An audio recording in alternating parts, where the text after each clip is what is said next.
আসসালামু আলাইকুম, আমি এসএম আফরাজ মুনতাসির।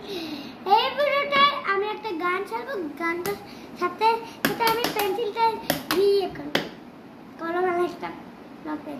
এখন বেশি বক না